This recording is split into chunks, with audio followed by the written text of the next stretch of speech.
the West Coast, the East Coast, and deep in the heart of Texas. It's the Geek at Arms podcast with Bryan, Mike, and James. Greetings, everyone, and welcome to the latest episode of the Geek at Arms podcast, a podcast about three guys who share a lot of geeky hobbies and also a love for the Lord. I'm James, and with me are my good friends, Mike and Bryan. Bryan, how are you today, my friend? Very happy to not be at work right now. Yes, amen to that. Mike, how are you, good sir? I am so sad I am not in the office at work right now. It is just thrills my soul every time. No. Though, I mean, to be honest, there is one thing that has been actually really great about work, or at least one dynamic, because I do have an office job, 9 to 5. I'm also clergy, and we actually had a clergy retreat this last week. And it was actually really amazing because the denomination that I'm a part of is broken up into district. District superintendent watches over this region of the country, and he has, for the New England district, a retreat every year, and most district superintendents do. But his philosophy of the retreat is, okay, guys and gals, this is a place for you and your spouses to just come and hang out, have an actual retreat. We'll have some services, but mostly what we have scheduled is a whole lot of free time. So enjoy each other. There's hiking trails, there's a water park, there's a lounge down there. Do whatever you want. And in the last several years, there's been a lot more gamers coming together at the clergy retreats. Cool. Yeah, I think this time around we had like 4 or 5 people bring like totes or laundry baskets or just plastic containers of a whole bunch of games. And some of us actually coordinated with each other to make sure that we weren't overlapping or repeating. So kind of just sliding right into my geek out, I had some really great table time with some of the other clergy at the retreat. Now, what are some of the games that you took? I took a lot of games. Space Cadet Dice Duel. We took Suro. We took Star Trek 5-Year Mission. We took Time Stories, Machi Koro, Bright Lights Big City. So we tried to spread it out between some easy to just drop into, doesn't take much explanation of the rules, to what are you guys doing for the next couple of hours? So, for example, Soro is a pretty easy, like, oh, you don't know any games, just come on in, we'll give you a hand, and we'll show you as we go around the table. And enough strategy to make it interesting, but, also not intimidating to new players. Very cool. I like that one because it's one that you can win by accident. Or you can lose by paying the consequences of somebody else's poor choices. Mm-hmm. So like life. Now, did you get to play anything new? I actually got introduced to King Domino, which my wife had talked quite a lot about. So I had some image in my head as to what this was going to look like because she didn't tell me how the game was played. She just kept saying King Domino and how great it was. And I heard other people kind of chit-chat about it while they had an understanding of the rules and the dynamics. So it was great to actually get this game in front of me. Have either of you heard about this game? I've never heard of it. Neither have I. I imagine it's like normal dominoes, except there's a crown involved. Yeah, there is. And whoever is wearing the crown gets to swing the sword at their other opponents when they don't like what somebody's laid down. Oh, hot dog, I'm in. Right? Sounds like the Great Domino. The name Domino in it really kind of made me not understand why this was going to be so great, but really the only aspect that is domino-ish is the fact that, let me start at the beginning. You are a king or queen, perhaps, of this land, and what you're given is a single square that is your castle. And there are these tiles that you can draft, and on these tiles they have 2 other pieces of land. It might be swamp and desert or ocean and farmland. So you have these 2 sides, and you have to line these up on the land that you're already setting to maximize your your land yield, maximize your number of points, because some of these land pieces on the, I hate to call them dominoes, but kind of, have certain point values. And if you can compound those point values, then at the end of the round, you get so many points. The only domino aspect is at least one of your land pieces has to match up with another land piece when you set the tile down. So imagine something like you have Carcassonne pieces, except they're twice as long. And so you're just trying to get a match on one of those sides to complete your landmass.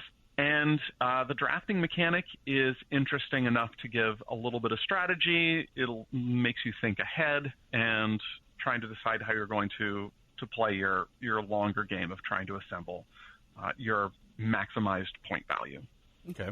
Is this a game that you think you'll pick up eventually, or was it just fun the one time? I think this is something that I could pick up. My wife has a different feeling about this, which is this is a game we're going to pick up. So I can see myself playing this game in the future. I think you'll definitely be picking it up then. Yeah. She will take the sword that comes in the box and say, this is what is happening. No. No, I think it's a good light game because it can play as easy as 15 minutes. So if you have something that you want to think a little about, but you're just too exhausted to put in a 4-hour game, it has a good niche on the gaming shelf, I think. Cool. But the things that I was really excited to play was Star Trek 5-Year Mission. And I was so thrilled to be able to sit down with some good people to play that game. I think we've mentioned it once on the podcast before, but I don't think we've ever talked about it. Have you guys ever tried this game out? I've wanted to, either. But yeah, we did talk about it on an earlier episode. Oh, we did? Well, it's still good then. I think last time it was just a conversation. I want this game and I'm getting it soon. Have you heard of it? And we said, we've heard of it, but we haven't played it. And that's the extent of it. Yeah. Okay. It is, then I'll give you the quick rundown because it is definitely worth playing. It's a Star Trek, surprise, surprise, themed 3 to 7 player co-op game. And so you and the other players take on roles on the Star Trek Enterprise. And you say, is this the Enterprise A or the Enterprise D? And I say, it's either. You can play an original series crew or you can play a next generation crew. And there are some cards that you can slip in and out of the game to fit that theme. So each player has a character card with special abilities. Geordi has the ability to make easy repairs to the Enterprise. Dr. Crusher has the ability to heal character injuries. Worf has the ability to look at people intimidating and grunt and talk about Klingon culture and so forth. Play begins by revealing an alert card. And alerts are leveled with different levels of intensity. There's blue alert, yellow alert, and red alert, each relating to the difficulty of the mission that's going to be revealed on this card. And you have to roll certain dice combinations from a dice pool in order to resolve these missions. So you might need a blue die of this number or a red die of this number or any die of another number. And players go around the circle, rolling their dice and placing their dice on these missions. The fun really begins when card effects come into play when you reveal new alerts or sometimes chain affecting different alerts. Like if you play a blue alert, that'll trigger another yellow alert, which will trigger a red alert, and they will have these card effects, such as Prime Directive, which is a alert that must be resolved before you complete any other missions. And if you resolve something else first, well, then your Prime Directive mission fails. There are critical missions where you have to pull out a sand timer, and now real time, you guys take your turns solving that alert. And if you don't solve it before the timer runs out, then you fail that mission. And perhaps the most intense is the communications disruption, which if that happens on the Enterprise, that's a big deal. And they kind of replicate that on the table by saying, no talking, no pointing, no gesturing. Players play your turns and work cooperatively by trying to think together. And so if you get a critical mission with a communications disruption, you're watching this timer go out while you're not able to talk about whose turn it is or what we're trying to do to solve which one of these first, and you're just trying to think ahead or think together on trying to solve these problems. And the features ramp up the tension at the table to make an otherwise simple dice rolling mechanic really an interesting cooperative game. But how many players does it take to get a game really going? I've really played well with 4 players. I've played with as few as 3, and it does okay. And I don't think I've ever done anything as high as 7, but they say that you can go as high as 7. Okay. Now, unfortunately, while you were telling us about it, I was doing a quick look on Amazon, and side note, I already added King Domino to my wish list, and it doesn't look like Star Trek 5-Year Mission is readily available now. It's hard to get. Mayfair Games had some trouble, and so they were bought out by a larger company, and now their properties are kind of shifting around. And it's a great game. I'm really hoping for it to make a comeback.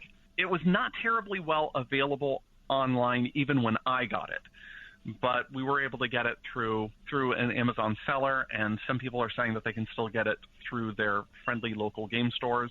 So these are not bad places to look. It would be a shame if it doesn't become more available, because it's a really good co-op game. Cool. I'm going to have to look out for that one. Don't know if I'll find it, but I will look out for it, and it can join the other games in my game cabinet, which I desperately want to play but haven't had time to yet. And speaking of Star Trek things, I did mention in a previous Geek Out that I had lodged some complaints against Star Trek Outpost, and my question then was, so when does this pick up? When does this get good? Star Trek Outpost roundabouts episode 10 is really getting interesting. Yeah, I would say that's about when they started hitting their stride.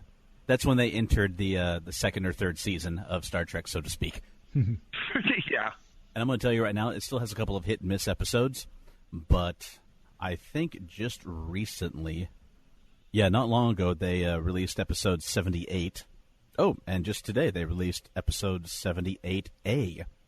And it's getting interesting right now because they're not really giving away a spoiler, but in the latest few episodes, they're ramping up to the Borg attack, the one that happened at Wolf 359 in the Star Trek episodes Best of Both Worlds.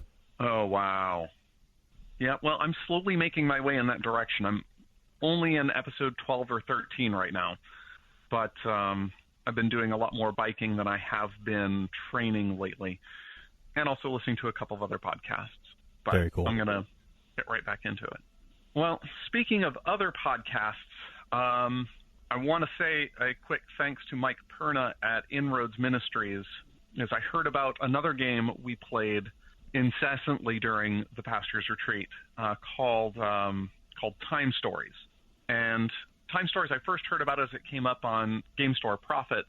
And shortly after that, one of my friends said, hey, I have this game. I'm trying to decide what to bring over your house. And he kind of described Time Stories. And I said, yes, bring it. It sounds fascinating. After the retreat ended, my wife and I stayed an extra day. And this whole day, when we weren't eating or saying goodbye to other people, like from noon on, we were playing Time Stories. And it's also another cooperative game.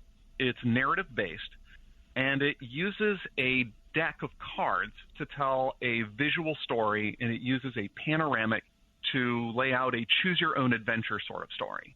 So you start out, you have 4 or 5 cards set out in front of you to show what your first scene looks like. And there's a short descriptor of what this room is. And you place your character tokens on the places in this panoramic that you want to visit.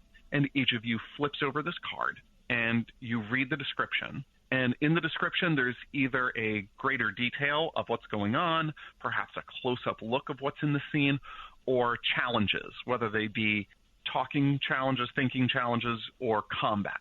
And so it creates this wonderful type of story dynamic where some of you are looking at and seeing things that you then can't show the card to other people, but have to describe that to other people. So suppose you are at a location panoramic and you see in one scene there's 4 cards of a day room. One shows a nurse, a crazy guy in the corner, somebody making a painting, etc. One of you might go to the girl who's painting the painting, and you can flip the card over, and you only see the painting in more detail. And it has a bunch of just junk on it, but it also has clues to following the broader narrative. It's up to that individual to discern what's junk and what's going to pertain to the future narrative, and then describe that painting to others rather than showing it. So there is a light role-playing mechanic involved. And it is something that you can't complete the mission on the first playthrough. So you're going to be going back and doing it over and over and over again, 3 to 4 times is what a lot of people are saying. So you get a lot of play value out of that one story deck. It comes with the Asylum, and that story has a just wonderful combination of skill challenges, real-life puzzle solving, combat mechanics, and it created such a fantastic narrative that was just a joy to play through over and over again until we completed it. And then we even went back and played it again a couple more times just to explore some stones that we hadn't overturned in our first few playthroughs. You know, every time we talk about games on this podcast, I end up adding at least 2 or 3 more to my list that I want to buy. And this one just might hit the top because everything you've talked about it, how it's very narrative in its style, small amounts of role-playing elements, that is right in my wheelhouse. That's how I like to GM when I do run games, and it sounds like a lot of fun. This is a great thing to play when you're trying to test the waters in terms of whether somebody wants to make that jump into role-playing, because it has some role-playing features, but it's not heavy role-playing. The Asylum, the one it comes with, has some darker images, so you're playing as characters. I guess I should step back. The meta is that you're these time travelers who need to solve these temporal problems or prevent temporal crimes. And so you have to put your consciousness into these people, which they so lovingly call receptacles, that are in the scenario already. So you're basically beaming your consciousness into a patient in an insane asylum in the 1920s. So these are problematic characters with some dark themes. And one player, I mean, his superpower is pretty much cocaine. Wait, so that's his superpower? That's his superpower. He takes a hit of cocaine. He can add an additional die to any of his rolls. Sounds like Unknown Armies. Yeah. Yeah. Now, one thing I noticed about this game by perusing it on Amazon is that there are a ton of very moderately priced expansions. There kind of better be, because once you've played through the Asylum 8 times and you've left no stone unturned, then you kind of have this game that you know all the secrets to. You've solved every puzzle. There's no more challenge left. So once you play through your deck and you've played it to death, then it would be nice to move on to something else. And they have expansions ready for exactly that. I want to read some of the expansions because the names of these are drawing me in even more. There's the Marcy Case, which takes place in the early 1990s. Lumen Fide takes place in the early 15th century. Estrella Drive, based on what looks like early Hollywood. A Prophecy of Dragons, which 7553 AD. There's a pirate one and more. Yeah, we got the Marcy Case, and we're planning on playing that over Thanksgiving, so I can check in and let people know what that one's like. Cool. And that's pretty much my geek out. Mostly games at clergy retreat. Well, Brian, would you like to go next, or shall I? I'll go. So a few days ago, or a couple weeks or whatever, you asked on our chat channel about the Gormenghast trilogy by Mervyn Peake. And at that time, I hadn't read it, but it had been kind of on the edges of books that I was aware of for a while, so I decided, it's old, it's cheap, I'll give that a try. And to express what this book is like, I'm going to offer you a recipe. So this is the Gormenghast smoothie. Take 7 princes in amber, chopped fine, add a shredded deck of the card game Gloom, blend until smooth, add a little bit of Lewis Carroll, and then sprinkle a shredded 1850s thesaurus over the top. Oh, my gosh. It sounds very high in fiber, but I can't comment on the taste. Yeah, it's an interesting book. As you know, I tend to read as I walk to work, and this book is so dense and so unusual that I can't walk and read it at the same time. I keep tripping over Did things. you just fall over? Yeah. He just keeps going, and he ends up walking into the ocean. I'd never make it that far because it's like, wait, what is that word? How do these fit together? What am I reading? And so I just kind of stop while I'm processing. I still don't know exactly how I feel about it. I'm almost done with the first book. I guess I'll read the second one and try and figure it out from there. I'd be interested to hear how that review comes out in the end, because it sounds like you've got a really interesting mix of flavors going into your smoothie. But how it comes out in the end is probably going to be a deciding factor. Right. It might turn out to be a purgative. Kind of as a consequence of not being able to read while I'm walking is I've had to find another way to fill my time as I walk to work. So taking my cue from last time or the time before when we talked about audio fiction and podcasts and so forth, I got a pair of earbuds and I started listening to some podcasts on my way to work. I caught up to the end of Voyager on that Beginning the Trek podcast that my ex-wife was running. And I've also been listening to Saving the Game, which I went all the way back to the beginning for that one, so I've got like 120 or something episodes of that to listen to. It'll take me quite a while. Oh, wow. I bet. But I've never really listened to podcasts before. I have a hard time just sitting down and listening to something. I don't know. I'm pretty good at reading or watching a video or a movie, but just listening doesn't work for me very well. So it's something that I've never really done before. See, I just can't master the whole reading while you walk. Otherwise, I'd probably do pretty well on it, because I listen mostly to podcasts when I'm walking to and from on the train. Mm-hmm. So, yeah, I mean, I tend to read while I'm on the train, and I do neither while I'm biking to work, because biking in Boston is dangerous enough. Right. I have to make I work a split shift right now, so I get the joy of driving to work twice a day. Yay. Yeah, so, and it's not a bad drive, depending on what traffic is like in the time of day. It's usually only a 15 to 20-minute affair, but it makes for some good podcast time. So, let's see. Gormenghast, Saving the Game, and on the video game front, I am still playing Civilization 6. After 25 years of playing Civilization games, I finally won one on the highest level. Nice. Nice. It's like the difficulty level gets exponentially greater as you go up. And it's not because the game is, like, the computer doesn't get any better at playing it. It's just they give the computer so many advantages that it's almost impossible to overcome. Okay, I start with a settler and a warrior. The computer gets 4 settlers and like 3 warriors and a few spearmen. And every time you get in a fight with it, it gets a plus 10 bonus. And so it's really heavily stacked against the player in the higher levels. And it's been literally 25 years. And I finally got that deity win. Yes, I remember your post on the Geek and Arms Facebook page. The godlike win a regular game at deity difficulty. Mm-hmm. Yeah, I saw that, and now I understand it. So, hooray! Yeah, so now having accomplished that, I am still playing. That's the mark of a good game. Yeah, it's a terribly addictive game. And I've been putting off things like grocery shopping and laundry in favor of playing Civilization. So I'm turning my socks inside out and searching my pantry for cans of soup. So basically, it's only really bad when you're trying to grow your own produce from the soil that is on your own clothes. So that's, if you haven't hit that. I'm not there yet. So basically you're saying the game has turned back the clock and you're back in your college days. Yeah, pretty much. Have you had to resort to ramen yet? I don't know that I've resorted to ramen.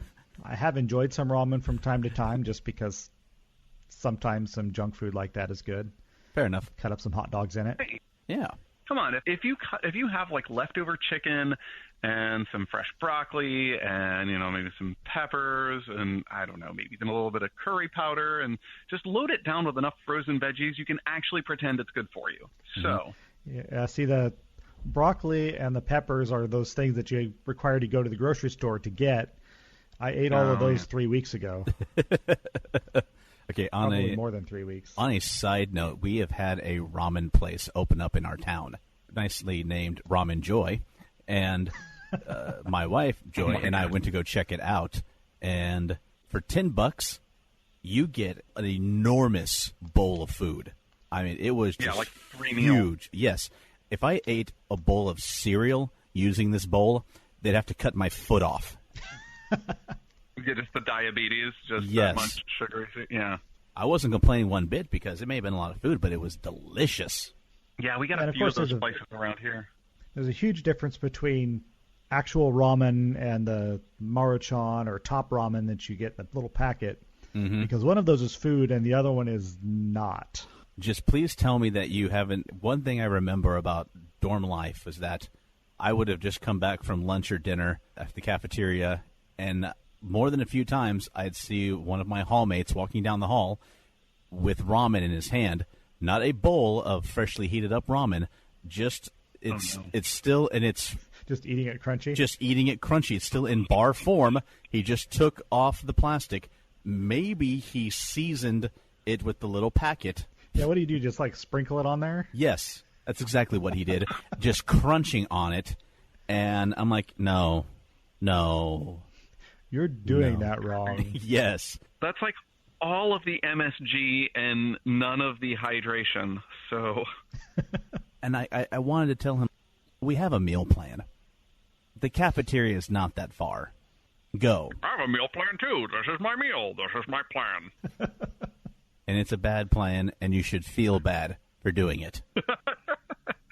No, I have not resorted to eating the ramen. That's not raw. It's I don't know what the term for that is. Wrong. Cooked. Wrong. Yes. Incorrectly. Good. I don't have to coordinate a intervention then. Yes. I actually do have a stove now that heats things up, Ooh, nice. unlike my previous stove that took like an hour to boil water. Ooh. See, if I had known that, I would have sent you one of those camping Espit stoves with the... I thought about getting one of those. Yeah? Actually, I was looking at a portable induction stovetop, Okay, yeah, there you go. but I never did that. Instead, I just moved. Yeah. That makes that simple. Right. Take the easy way out, Brian. Let's see. I could buy this thing for $120. That's kind of steep. I'll pay $500 a month so I can have a kitchen. My financial brain is not the most sophisticated I instrument. would have gone with column A, but whatever. But now I also have a parking space for $500 a month, Nice. Ooh. For the car that you drive once a month, if that. once a leap year. I keep having to charge my battery because it keeps discharging. The car never goes anywhere. It's just the power necessary to turn on the little LED lights on the dashboard drains the battery completely down. Gotcha. Jeez. Wow. I mean, although good for you that you've gotten that car usage down that low. It's very nice to not have to drive places, although now when I do have to drive, it's much more stressful. I went into work on a Saturday, and my foot was hurting, so I drove. And it's like, I got there, and I've only been in the car for 10 minutes. And the fact that it took me 10 minutes to drive only 2 miles, well, and I'm already so stressed out, way more so than if I had just walked on my bad foot. Why is everyone honking at me? Why is it? Oh, yes, blinkers. I mean, that long to go 2 miles. I mean, during certain times of the day, it's about 1.5 miles from here to the church, and it could take 20, 30 minutes. One time it took us 3 hours to go 11 miles. Ooh. Yep, LA can get like that. And if it had been rush hour, fine. But it was a Saturday morning. There was no excuse for those people to be on the road, really. Right. Except that it's Hollywood and, It shut down all of the roads for a movie shoot. Well, actually, they do that. And they've got the Hollywood Bowl, the open-air theater concert hall thing, amphitheater. And whenever there's a concert there, the traffic just gets kind of nuts. And so Los Angeles had this brilliant idea. We're going to try and channel the the traffic into the places where we want it to go and keep things moving faster. And we're going to do this by closing some streets. Oh. But they I closed don't down think that's only the going to streets that are work going the way one you way. want. Yeah. They closed down the one-way streets leading to those places that people most wanted to go. Yeah, it was bad. Even for the pedestrian, I almost got run over several times just because people were so upset and impatient. Anyway, so Civilization 6. And that's all I had to say about that. Gotcha. James, what are you geeking How about about? you, James? Well, I've gotten back into something that I have not done in a long time. I was surfing through videos on YouTube, and one popped up on my feed of the actor Joseph Gordon-Levitt, who has been in the TV show Third Rock from the Sun, Inception, and many more. Good actor. I like him a lot. He was in the last Batman movie that had Christian Bale in it. It had him being interviewed on the YouTube channel Geek and Sundry. He brought his Magic the Gathering collection with him. And it wasn't that they had cards for him and taught him how to play. No, he had his cards, his binder, his box, and his ready-made decks there ready to go. And he ended up playing a round of Magic with the young lady who was interviewing him. And I was like, wow, that's kind of cool. And that led me... What color did he use? Oh, gosh, I don't remember. And the reason I don't remember is because that led me to another of Geek and Sundry's shows, which is called Spell Slingers, with the host Sean Day9.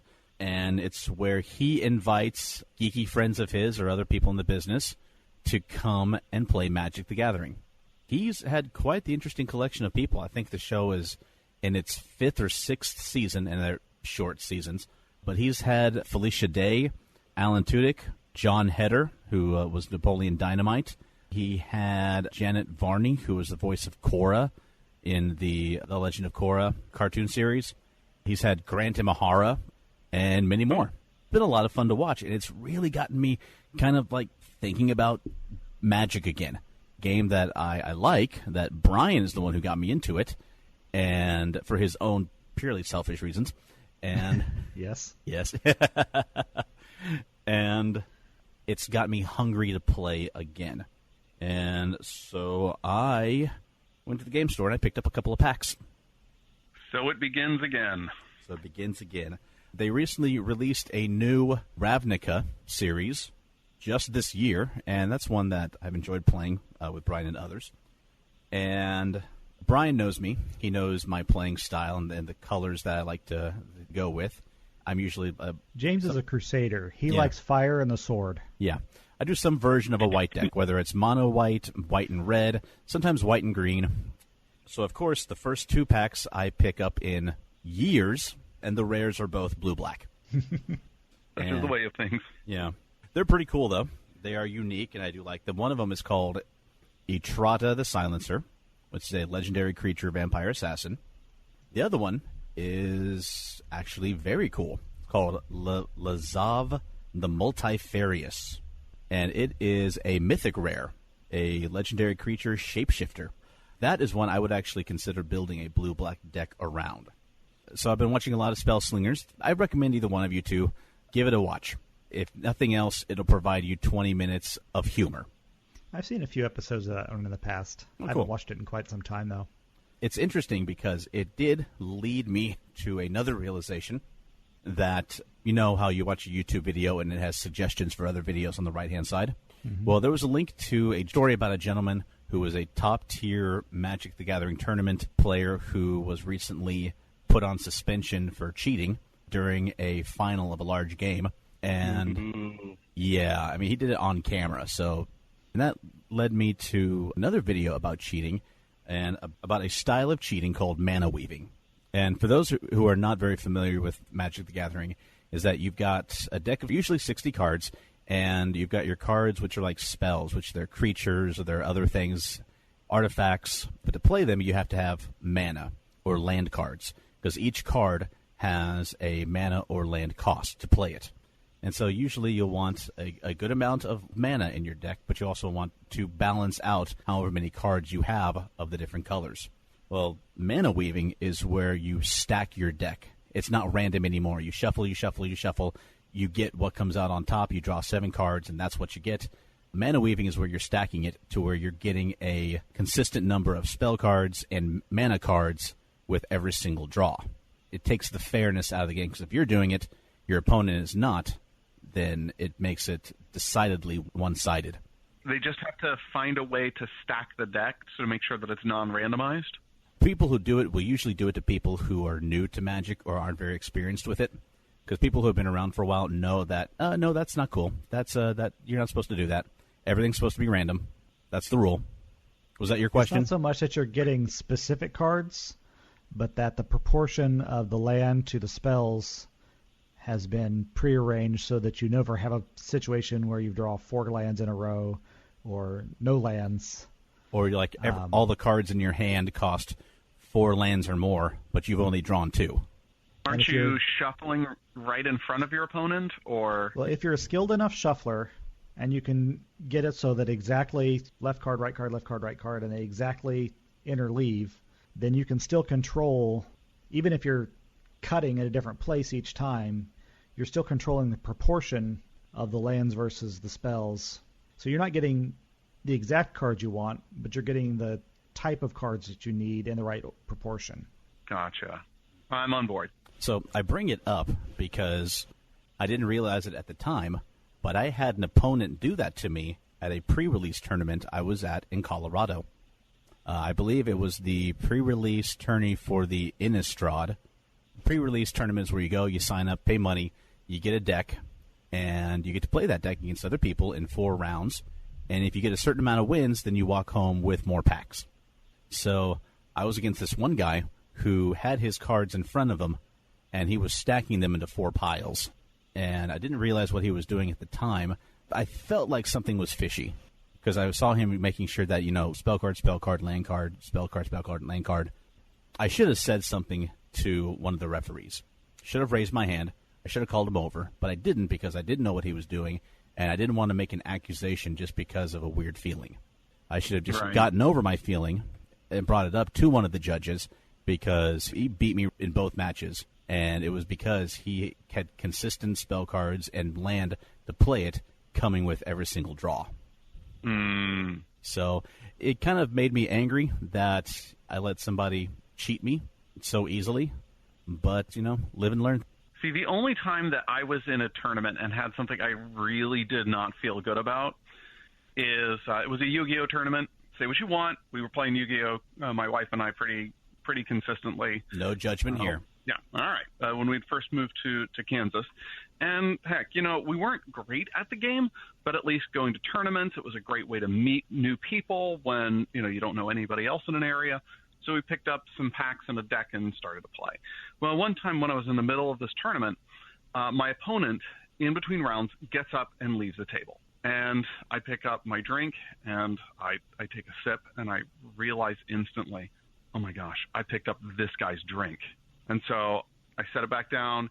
He comes back, and I say, look, I'm sorry. I took a drink of your drink. And he looks at the Dr. Pepper can sitting there. He's like, that's not mine.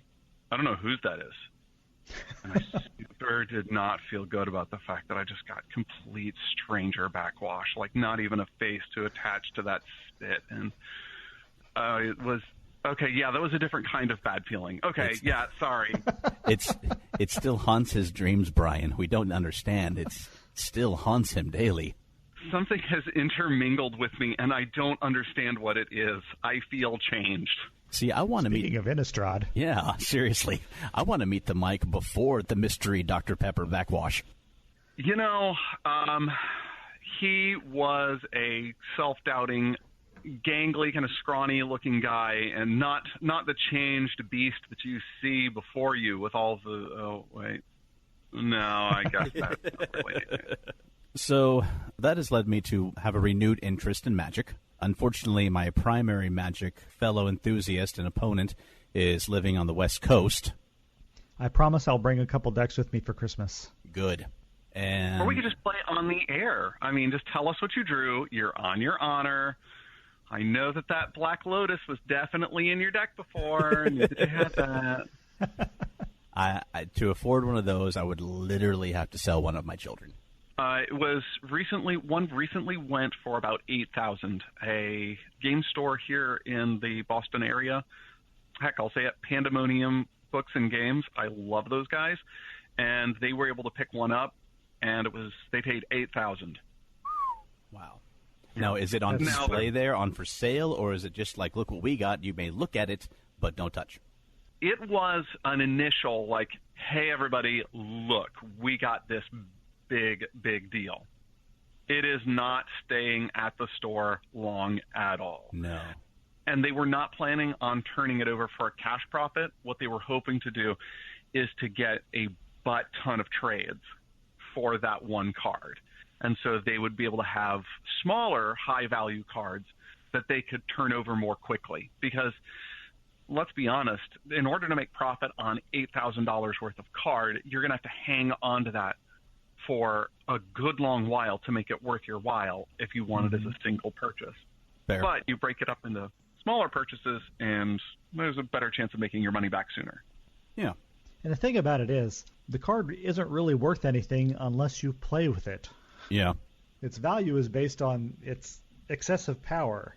Yeah, it's funny because when you talk about value, about any of these customizable or trading card, any really random draft piece in a game, I will see on communities all the time when people will come up and say, I have this, what is it worth? And that question is an entirely subjective question. Mm-hmm. Because, whatever amount of cash you are willing to receive to part with it, that is its value to you. Whatever somebody is willing to shell out for it is its value to them. And people will say, well, this collecting site has it listed for $40. I'm like, that sounds great.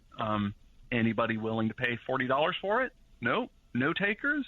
Okay. Well, then I hope you feel comfortable with that number because no one's going to give you that much money for it. I still have some cards left over from Middle-earth the Wizards. Oh, I have the One Ring. Wow. It is absolutely valueless because nobody plays that game. I should look that up, find out actually what that value is. It might be worth a better stove. If only you can find somebody who is willing to pay you a stove for it. I think that if he found someone who would be willing to put out stove money, he'd be more excited about finding someone who would also play with him. Right. So beyond Magic, a couple of other things I've been geeking out to recently. I got into a new woodworking project. With us heading into the holiday season, our local SCA group is having an upcoming Yule event. And at Yule, they're hosting a largesse competition. Largesse being things that those in royalty, king, queen, prince, princess, baron, and baroness, can give out to populace or in gift baskets to those who win tournaments. And the theme is quality over quantity this time. Usually when they host largesse tournaments, they're asking for 8 or 10 of something. I won a big largesse competition in the past. I churned out 12 small waxed writing tablets. That's because the lady who was about to become queen was a good friend, and I wanted her to have something cool to hand out. This time, I'm being ambitious, but not as ambitious as that. Something I've been doing a lot of research into is Viking combs. They can be very intricate. They can be made from a multitude of materials, horn, bone, wood, and I decided that I would try to make 3 nice carved Viking combs. Well, I hope with things of that quality that you are able to turn the Yule tide in this tournament. Nicely done. I've done a lot of research on them, both of recreations and those that exist in museums. And I was able to find some nice slats of wood that were somewhere between 1/4 to 1/3 of an inch thick, which is right at where I want it to be. So I picked up a couple of pieces of a cherry, walnut, and some wood that I had left over from an earlier project of burled oak. As I was cutting the wood up, I'm like, you know what? I'll make the first 3 nice and carved and with more detail, and then I'll hammer out a few more just to give away to people, just as Yule gifts to people who I think are cool. And I must say, so far, the most time-consuming part of the project hasn't been the decorative part. It's been hand-sawing the teeth of the comb. Oh. That has been a pain. Now, I would not have the manual dexterity for that. Well, and it's been very stressful. Now, I've seen people do it. There's a YouTube video of one gentleman making a Viking comb, and he cut the teeth with a bandsaw, and which was... Well, that's cheating. Yeah. I don't have a bandsaw. I can't afford one right now. I'd love to have one for many reasons, but it's not in the cards. So I had to take I've got a couple of different saws, and I found the one that worked the best for getting the thinnest cut was a coping saw. It's got a very thin blade, but because it has such a thin, small blade, it's very easy to go off track with it. So not only did it take a while to cut the teeth. They tend to twist. Yes, exactly. I also was going very slow to stay on the line that I drew. I've tried a couple of other saws. The coping saw gives me the thinnest cut, but I don't know. I'm still experimenting. And after that, I pull out the sander to thin the teeth out, and there are a couple of other processes I won't go through to not to make it longer or bore people, but it's working out really well. And once I get some finished products, I'll post them on the Facebook page. Yeah, it sounds interesting. I mean, I couldn't possibly do that myself, but I'm interested in seeing how that comes up for you. People's reactions will be either one, people who are historically minded, like things like that, and go, "Oh, very cool, a Viking comb." Others will look at it and go, "Oh, yeah, that's a comb there." Yeah, I got one just like it, 99 cents from Walmart. It's not the same. That way, come on. Who doesn't want to be like Thorin Oakenbeard by combing their manly face fur with that? That should have been his name. Tolkien was wrong. It should have been Thorin Oakenbeard. I'm not going to be able to watch The Hobbit the same now. You're welcome. I'll more likely read the book before I watch the movies again. But now I'm going to read Thorin Oakenbeard, and he's just going to have this massively epic black beard with little ornaments and beads and a couple of combs stuck in it. Maybe a bird, too. I don't know. It gives us all something to aspire to. Really, doesn't it? Well, the last thing I've been geeking out to is about a month ago, the local half-price bookstores had a warehouse clearance sale. I never really thought about how many books a half-price bookstores must buy every single day, but they buy a lot. And at a large venue in Dallas, they were hosting a warehouse clearance sale. Everything in there, $2. So we put the kids in the stroller, and we went and got some good stuff. Some of it was things that we'll give out for Christmas. I found a book that I was very excited about. I looked for things of a medieval nature because those are the types of books I like to get. Nothing was organized. There was a children's section. There was a fiction section, nonfiction section. That was really about it. But I found one just as we were getting ready to leave called The Last Duel, a true story of crime, scandal, and trial by combat in medieval France. Ooh, no, that sounds interesting. Takes place in the late 14th century about a pair of French noblemen who, of course, over a lady, had one of the final trial by combats in history. And I've been finding it very fascinating reading. And for only $2, yeah, spot on. And that will wrap it up for my Geek Out. And that will take us to our discussion of the latest movie in our film club series, the Ridley Scott movie Blade Runner. Before we really get into Blade Runner, I guess we have to ask the question of which one. Not, old versus new, but of the old, there's several cuts, aren't there? There's the theatrical cut. There's actually 7 different cuts. The most popular, of course, the director's cut, the final cut. But there's also the crew cut, uppercut, and my favorite, the Manfrotto Pendante. Well, there's only 3 that you can actually still watch easily. The original theatrical release, the director's cut, and the final cut. Now, I found one called, I don't know what cut it is, it was called I Can't Believe It's Not Blade Runner. So I wasn't sure this is the actual movie I was supposed to see, but it I think had that's its the one charm. that we agreed on. Yes. Right? I ended up watching the final cut because on Amazon, where we rent most of our movies these days, it had the theatrical release and the final cut. So I decided to go with that one. Yeah, I own the final cut. Well, and I actually watched both the final cut and the theatrical release, and the one that I have watched the most often was the director's cut. I used to have that on VHS, I kind of wanted to get a broader view of what the movie was and what it has become. I've watched all three of them, so if you're interested in a comparison and contrast, I can provide that. Is it a major type of contrast between the three, or is it just minor changes, a little add here and there? The difference between the director's cut and the final cut is mostly visual. Okay. They retimed some scenes. Timing is a technical term for just changing the color. Okay. They call it color timing. And they added some visual effects, like some sky matte paintings and that kind of thing. Because when you say timing, my first thought was pacing, and there were more than a couple of scenes that needed work on the pacing. But anyway, continue, please. And the difference between the theatrical cut and the other two is pretty significant, because back in 1982, the studio interfered quite a lot with the movie. They thought that the investigation was confusing. They are correct. So they had inserted some voiceovers of Deckard explaining what was going on a little bit. That never is the mark of a good movie, when you have to sit there and explain what you're doing. Well, it's one of those cases that you like to talk about, Mike, where the subtext was becoming text. Yeah. And instead of letting Ford, show us with his face what he's feeling, he says, "And my wife left me. She said I was a cold fish." Okay, well, we didn't really need that. They could have done this in a better way.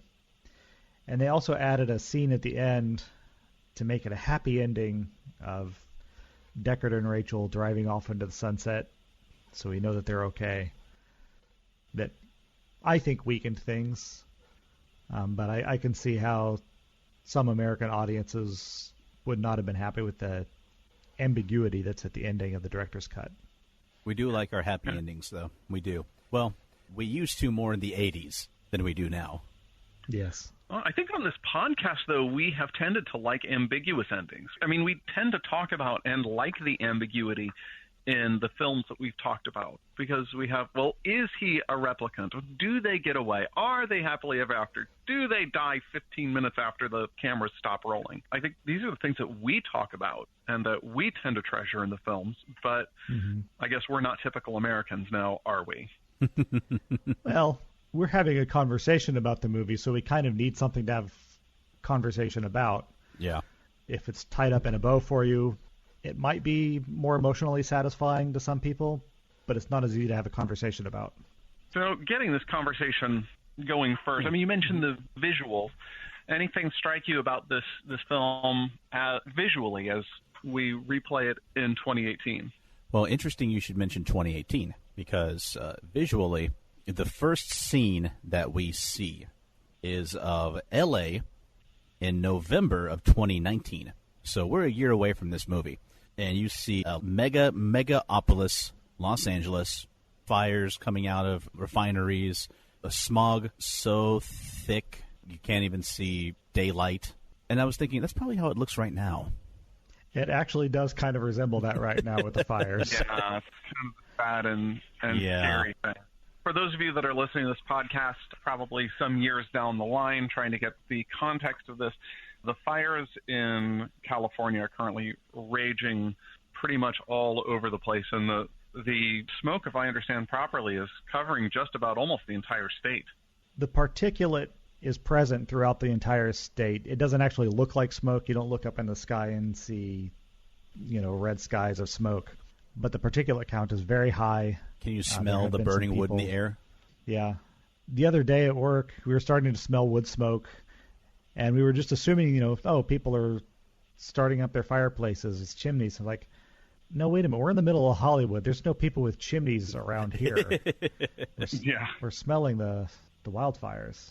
Well, pulling this back to the representation in film, I think that's really one of the things that allowed for such interesting visual skylines is that you have, what are obviously sets that are done in miniature. And you can put this film together in such a way that it isn't obvious that you're rolling over a miniature. You've got so many layers of smog that it really kind of obscures the details of exactly what you have. So much so that you have to have somebody point out the Millennium Falcon that is in the skyline. I missed that one. Yeah, it's there. You can look it up. but it actually, I think, made the skyline more interesting because you couldn't entirely see what was going on. It leaves something to the imagination and makes it feel a little grittier. Yes. Yeah, that's something that I was given some advice when I was in film school, that if you want to raise the production value of your show, you want to make it look expensive, put some water on the floor. If there's reflections, if it's wet, it looks more expensive. And they did that a lot in this movie, you know. Yes. The ground was always wet. Always There's wet. always fog. Always raining. And considering all of the extras that they had in this movie to give you the feeling of this being a overpacked city, they must have been miserable. Well, extras are always miserable. It's part of the job. Yeah, that's a good point. One thing I found interesting was aesthetically, both in the design of some of the buildings, the design of the interiors, the Tyrell building, the inside of Decker's apartment. You could tell that Ridley Scott was still borrowing or was still in his alien mindset, because there were several times when looking at this, I'm thinking, shouldn't there be an alien popping out of the wall about right now? Of course, he had made that movie just 3 years earlier. Well, and the production designer and concept artist, Sid Mead, did both of those movies, and also Tron. I kept expecting to see like a Weyland-Yutani building somewhere. I think there actually is a Weyland-Yutani building in there somewhere. Nice. There was some kind of connection between the two universes. Makes sense to me. Well, you've got artificial humanoids in both of them. Putting them together isn't that much of a stretch. But speaking of the set design, I thought that the Tyrell building, that huge, huge building, I actually found that to be breathtaking. I thought that was one of the most well-designed, semi-dystopic, futuristic buildings that I've ever seen. I thought it was very well done. It really brought me in. And the fact that it was made or designed in the late 70s, early 80s, I thought made it even better. Like, for the vast majority of this movie, I completely forgot that it came out in 1982. There's so much of it that still feels very current for some indescribable reason. Yeah. Every once in a while, there'd be a set piece like the televisions or the little computers or the cars or the ad placement, which would bring me back that this was a 1980s movie. But so much of it had the design, the look, and the feel of a movie that may have come out in the last decade. Well, and a lot of actual real-world user interface design borrowed a lot from Blade Runner. Those blues and greens, in terms of the color choices, have continued to interface user interface design for decades afterward. I think the other reason why it felt like something that could have come out more recently was it got me thinking about how many movies since Blade Runner have borrowed from it. A lot. I mean, I was thinking about beyond the Alien movies, which probably borrowed more from it beyond just the first one, which Ridley Scott did, but there was many street scenes where it was mixing American and Asian culture and writing. I'm thinking, gosh, this looks like a scene out of a really high-budget episode of Firefly.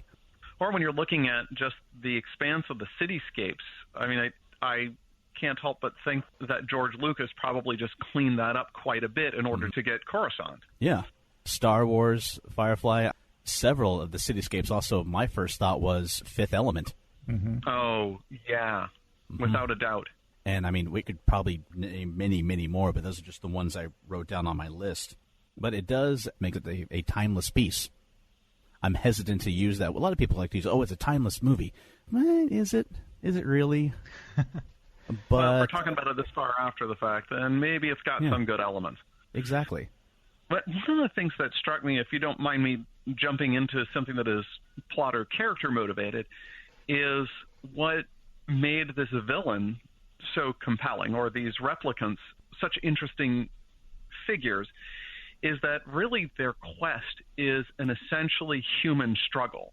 What Roy really wants is to confront his maker, and he tells them, I want more life.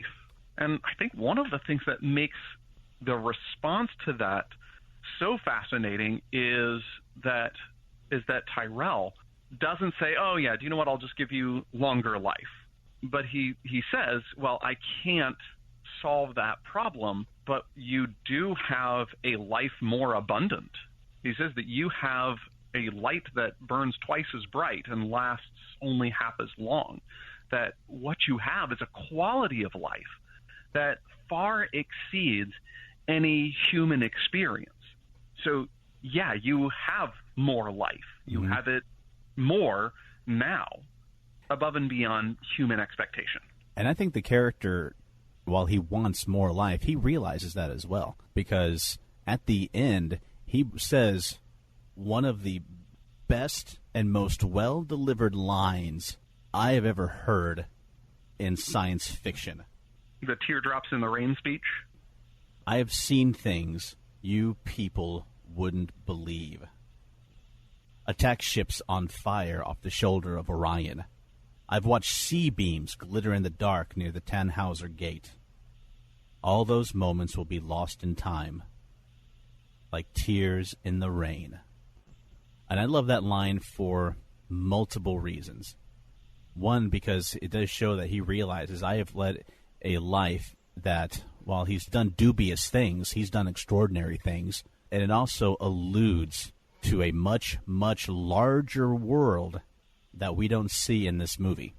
Well, I think that's one of the things about well-written science fiction is that it alludes to more than it shows or more than it explains. If you feel the need to explain every last thing that you do, then really you've got a science fiction role-playing source book. Yeah, and let's face it, we talked about Star Trek earlier. I will always love Star Trek, but Star Trek has a need to label and to quantify almost everything that it does. So there are multiple Star Trek source books. There are the blueprints and plans of the USS Enterprise, which go down to the tiniest of minutia, even showing where the bathrooms are on the bridge. And yeah, you get to a point where you have a lack of wonder in Star Trek. Yeah. Because everything is so well delineated. And while that's fine for Star Trek, we definitely don't want everything to be like Star Trek. And that's really what disturbed a lot of people about the Star Wars prequels. That thing about the midichlorians, it's like, well, you're taking the wonder, the mysteriousness out of it and replacing it with this technobabble pseudoscience. Yeah. You've turned the force that binds the galaxy together, and you've reduced it to a number count. Mm-hmm. Because he says he has a midichlorian count of 2,000. We don't really need to know the number. 9 million, whatever. I don't care. But it power levels over 9,000. Thank you. That's what I was going for. And it reduces it to a rating, which means, oh, he's got a midichlorian of 100. Oh, he's got one of 250. Oh, he has one of over 9,000. He's gone super Jedi. And it makes it good for a source book, but it takes the wonder out of the experience. And we tend to associate that feeling of wonder with more fantasy rather than science fiction, but I think it's equally important in sci-fi to say we can see a little ways into the future, but we only see it dimly. We don't know what the Tannhauser Gate is. We don't have any clue what C-beams are. And one of these instances takes place off the shoulder of Orion. Is Orion a code name for a place on Earth? Is he talking about the actual constellation Orion? It's hinted that there is interstellar travel because you see on the big blimp, apply today, enjoy one of the outbound colonies. Yeah, and getting back to these themes that show up in Roy's speech, it only seems like at the very end that he really gets what Tyrell's message was about. Like it seemed like none of that was good enough for him. And especially as it angers him and he destroys Tyrell. I mean, he crushes the guy's head. It is an ultimate rejection of this message of a better quality of life. And one of the reasons why I found that particularly interesting is because I've been spending some more time in the preaching paths that I've had in the book of John and also with Luke 15. Yeah, I know, it's weird, Blade Runner getting tied to Scripture, but buckle your seatbelts, buddies. This is happening. There is a dual quality in the Johannine literature when, depending on your translation, of life everlasting or life infinitely or life more abundantly. Usually we think of that in the pews as, oh, he's talking about after you die, you get more life added on. Like, who doesn't want that? In the Johannine literature, there is a subtle double nuance that the relationship with God here on earth is life more abundantly. Mm-hmm. That there is an infinite quality of life that describes a relationship with the Father. That living the Christian life is not getting your reward at the end, as the one we describe as the prodigal son tries to do here and now, but the older brother had the opportunity to live within, the household of the Father in this abundant life setting. And I found that to be an interesting parallel when Roy wants something that in a way he already has. He wants more life. It's like, dude, you're missing the point. You've got more life. And he only realizes that he has this more life as he's about to die. Right. In his pursuit of it, he wasted what he had. I think that's what makes him an interesting, tragic villain. I mean, he had the opportunity to live as a wonderful hero who beheld these things.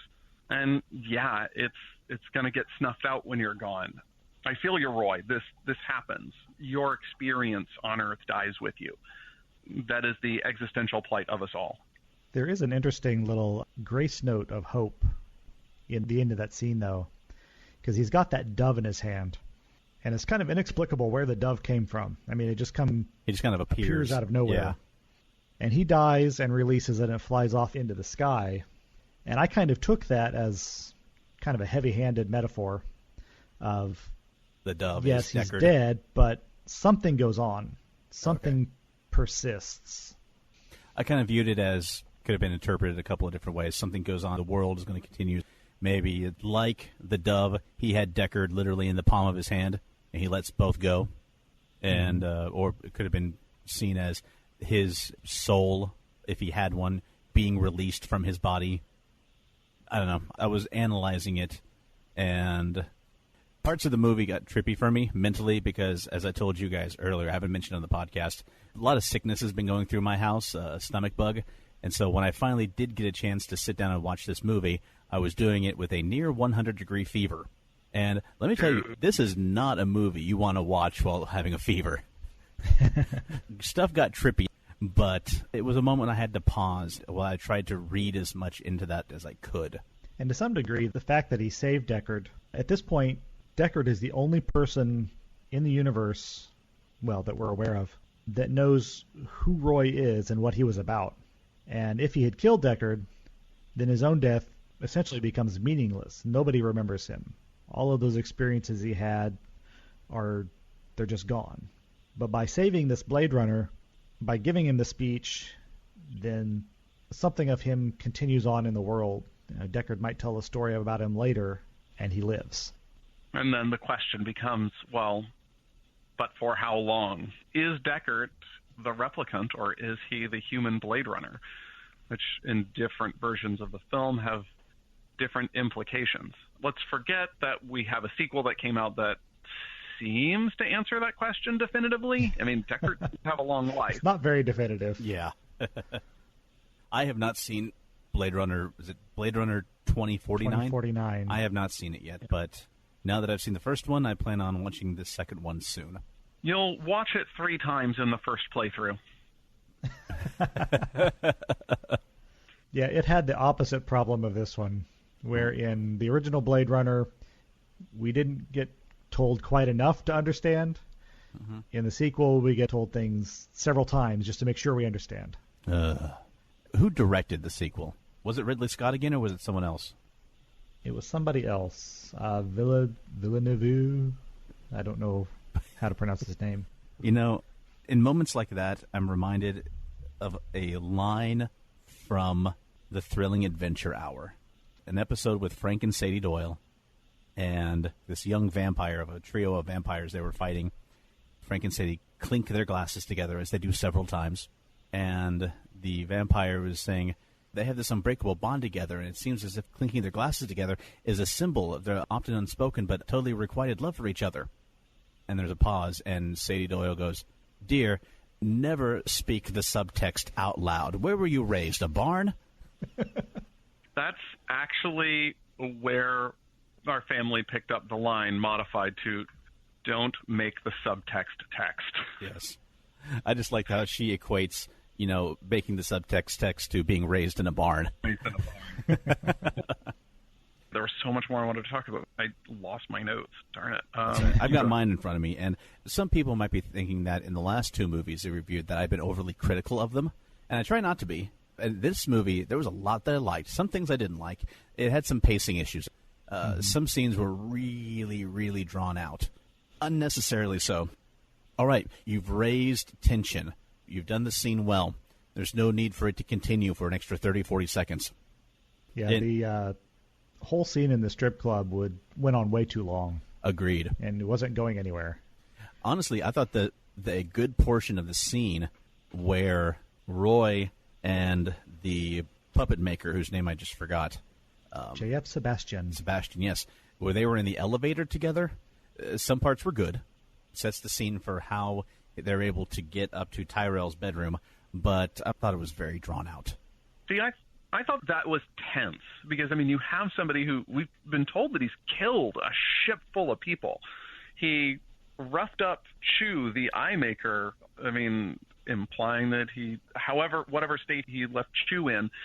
We've not actually seen him kill anybody on screen, but we get the impression this is a dangerous dude that he's just hanging out in an elevator with. I don't know. I felt that as tension. That's just my experience, though. Feel free to have a different one. But one scene that I thought he nailed was the chase scene, where Deckard was chasing after the dancer replicant with the snake.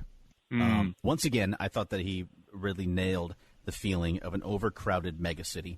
There were several times where that showed Deckard going down the street, and I could feel my anxiety levels rise of being in a city like that. I don't have claustrophobia, and I don't get that nervous around large groups of people like others I know. But in that setting, I could imagine myself being there, and I was getting very anxious. And the chase scene through the crowd, through the traffic and the people, I found wonderful. The tension was real. I felt it. The desperation of him. He's looking through buses and cars and down alleyways and staircases trying to find her. And by pure luck, it's pure luck that he catches sight of her again. When she got away from him in the first place, I'm like, well, he's not going to find her. I don't care if he's a highly decorated police officer, Blade Runner, but with that many people and she's got a head start and she's booking it like she is, he ain't finding her. But for the sake of the story and the plot, he does. Guns her down. I thought the whole scene was wonderful. It wasn't drawn out 1 second longer than it needed to. Well, if we're going to mention some scenes that we did not like, I'm just going to say it. I don't want to call it the love scene, like the preamble to the sex scene, really made me super uncomfortable. No, I think if I had known what it was going to be like, I would have skipped it completely. I'm like, no, this is, to put it in a word, this is way too rapey. Yeah. And this is the thing. It's like she tries to leave. He slams the door. She tries to leave again. He slams the door, and he says to her, like, gives her the words, like, tell me to kiss you or something like that. And one of the things that terrified me is that there is some writer writing this, thinking that this is sexy, or some director who thinks this is sexy. What experiences are you pulling from that this fiction is cool? Well, and that just terrifies me. I'm just amazed that it got... You could not put that up on the screen today. Absolutely not. It should not. Actually, should not have been on the screen then. Yeah, at all. But someone had to write it. Someone had to accept it. The director had to direct it, and the actor and actresses had to do it. So I'm like, why didn't at some point someone go, can we maybe make a change to this? I'm going to offer a maybe controversial, slightly different viewpoint on it. Not that it's not a rapey scene, and not that everything that you're seeing there is not there, because it absolutely is. But is it intended to show us something about Deckard, his personality, the flaws in his character? I never took it as this scene is meant to be sexy, because it really isn't.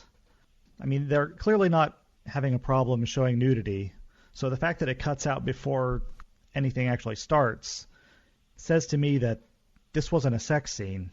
This was a scene showing us some conflict in Deckard's character. That we have a problematic person on the screen.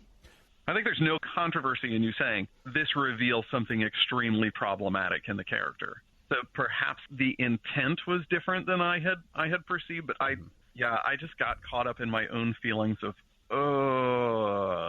The more I thought about it, why did they go ahead with this scene? And, Bryan, you mentioned the character of Decker, and I think that one reason why they went in the direction that they did was that even though there are several moments that sees Decker connecting with Rachel, he doesn't see her as a person. Exactly. He doesn't see her. Yeah. She's not human. He may have been polite. He may have had moments of kindness even, but on a deep psychological level, she is not a human being. She is an object. And not as in how men will treat some women as objects. No, her physical being is artificial, was created in a lab. And he's been a Blade Runner for I don't know how long, but he's brought in on this case after he's retired because he's one of the best. So he's probably had to put down an untold number of replicants, and that's how he sees them. He doesn't. He's That's not how he able tries to to see them anyway. Good point. How he tries to see them, and I think that they're trying to show that he doesn't see her as someone worthy of romantic or tender love. At that moment, she's there to serve a need. And he perceives it as a possessing sort of, I don't want to even call it love, affection, some sort of possessing sort of feeling projecting onto her. Yeah. He stops her from leaving. He gives her the words to say, makes her repeat it until she starts saying it on her own. I mean, and I guess that gets into another aspect of his view of the replicants in that, you know, he's perhaps in this reading not able to see a humanity that is reflected back at him. I mean, Roy's struggle is human. His revelations are human. Even if he is technically not human, there is so much humanity packed into those short years. And Deckard is unable to see the miracle that is being manifest before him, perhaps. I don't know.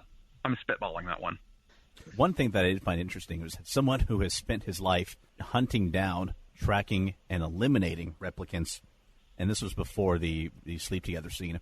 The first time she's in his apartment, he's really relaxed. He's acting really easygoing around a replicant, considering what he's spent his life doing, to the point where he even falls asleep on the couch with one sitting right there. Well, and he's addressed that earlier. He says, if the replicant is functioning correctly, it's not my problem. It's a machine doing what it's supposed to do. Yep, good point. And for all he knows, she's a machine doing exactly what she's supposed to do. She can be absolutely trusted because she hasn't shown that emotional instability. She hasn't shown any signs of going off the rails. It isn't until she comes back and Bryan has told him that she's now a target, and that changes the way he's looking at her. Speaking of that scene, I've never been a huge Sean Young fan. I'm just not really a fan of how she acts.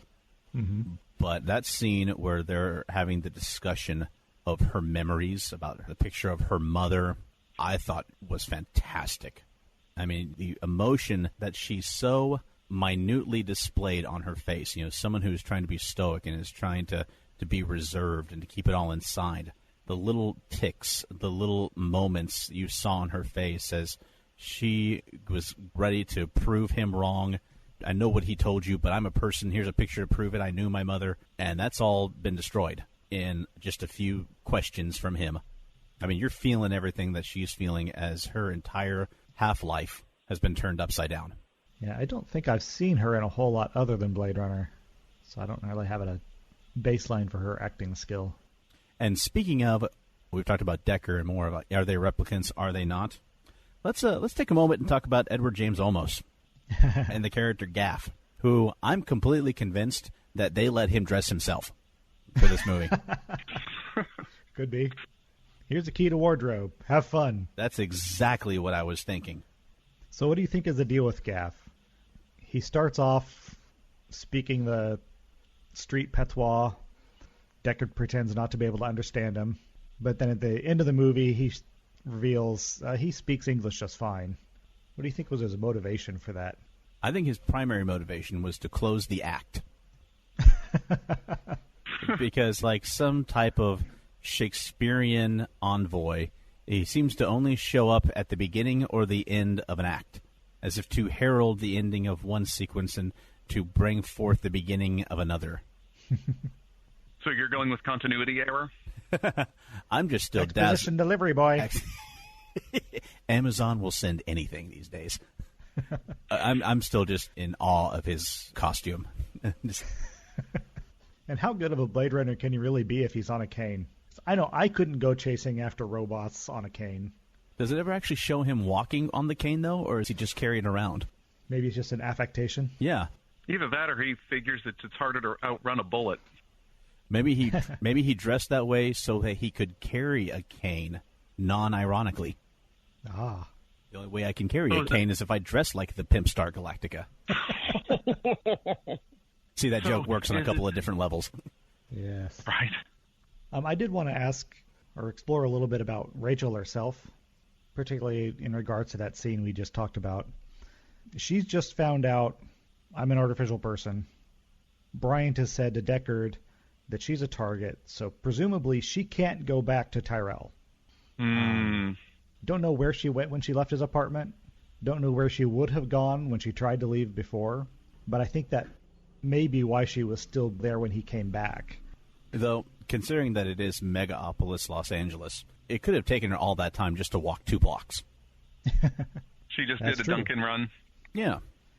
Well, let me ask one final question of you guys. Sure. Do you think Deckard is a replicant?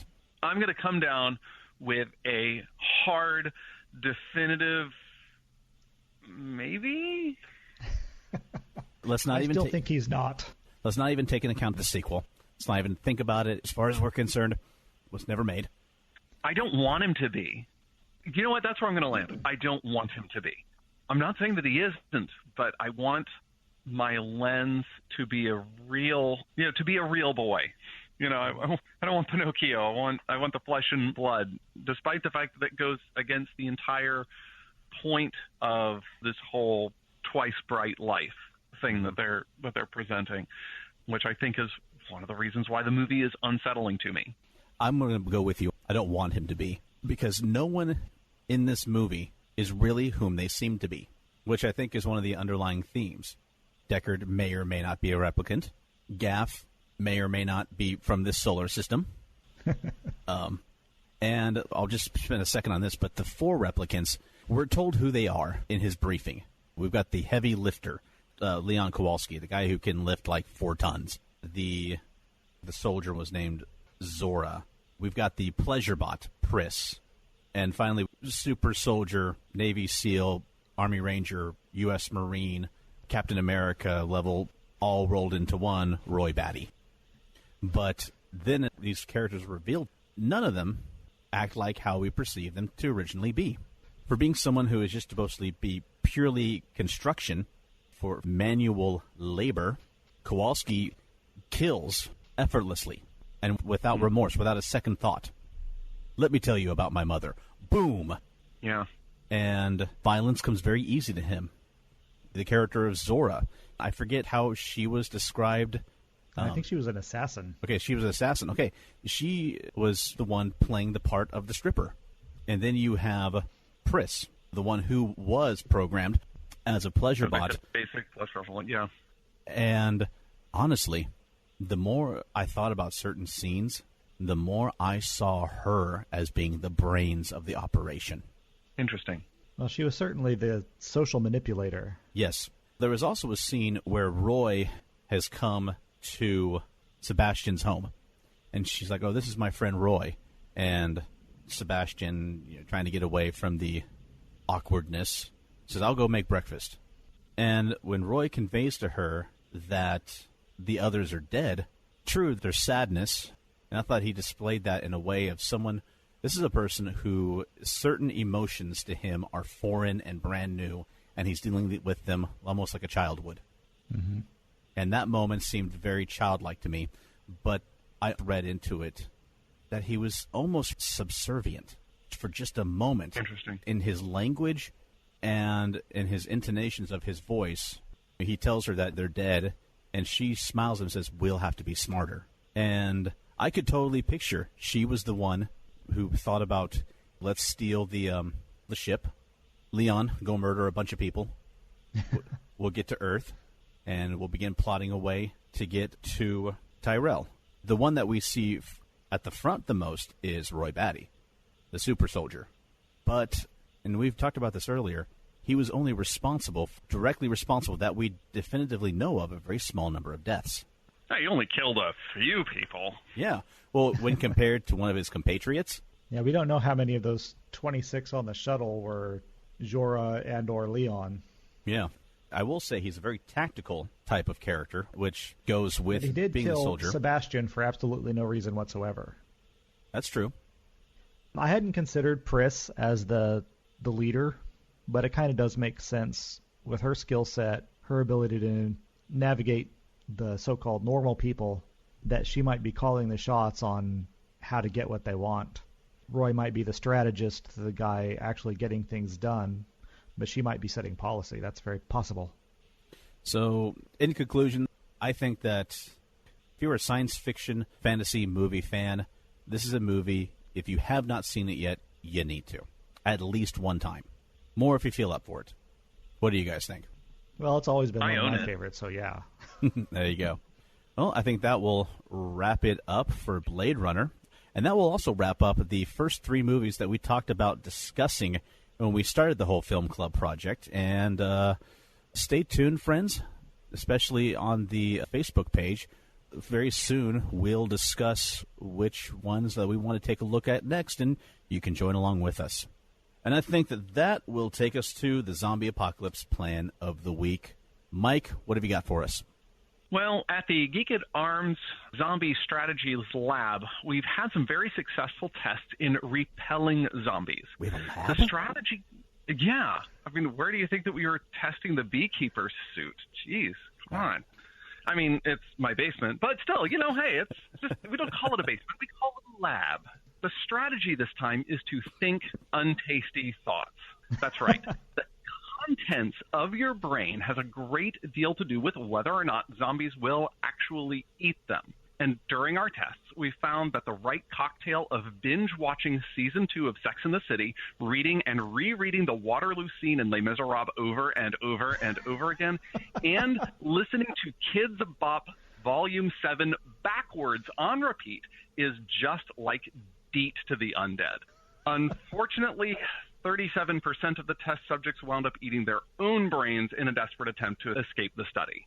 That never occurred to me. The fewer brain cells you have, the less appetizing you are to the undead. Once you get Kids Bop backwards stuck in your head, they're like, and they just wander away. So reality television is actually a brilliant plan to stave off the zombie apocalypse? Well, we could run a few episodes of that to the remaining surviving test subjects. Oh, so they begged us not to. This makes me scared for the future, because if your those are our choices. If your testing proves correct, that means it's going to be up to the cast of the Jersey Shore to rebuild society. I think I'm going to cast a vote for the zombies rebuilding the society on that one. Well, one of your plans earlier was if you can't beat them, join them. Absolutely. Well, I think that will wrap up this episode. I want to thank everyone for listening in. Make sure you check us out online at geekatarms.com and at facebook.com/geekatarms. Mike, what is that wonderfully named Twitter feed again? It is at ArmsGeek, because I pretend I lift. And from Bryan, Mike, and James, be safe, be blessed, and be geeky. Thanks for listening to Geek at Arms. Music for this podcast was provided by Incompetech.com. For more, check us out at Facebook.com/Geek at Arms. Give us a like and maybe even subscribe to us on iTunes. That would be awesome.